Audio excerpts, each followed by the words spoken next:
Looking back now, Mr. Heath, do you think there was any way, in view of General de Gaulle's attitude, that the negotiations could have been successfully concluded? When we entered into negotiations, we were welcomed by the chairman of the conference on behalf of all the 6 countries.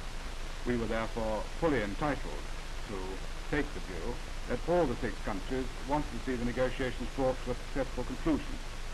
And in view of the fact that we were able, over the last 6 or 8 months, to make a considerable number of agreements over a large area, that view was supported.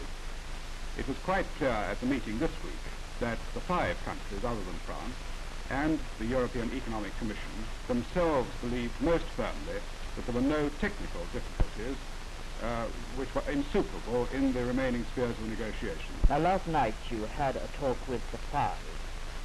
Now, what was behind this talk? After the conference had been concluded and the chairman said that the countries had been forced to close the negotiations, the ministers of the 5 countries invited us to discuss with them, separately, quite apart from the conference, the serious situation which had arisen.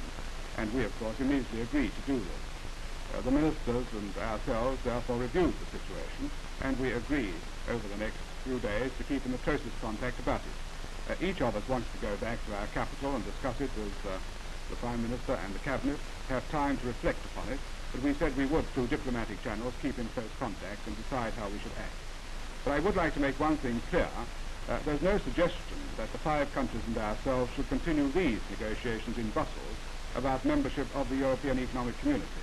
If there is to be membership by ourselves, then of course it has to be agreed by all 6 countries, and there's therefore no point in carrying on negotiations with 5 countries.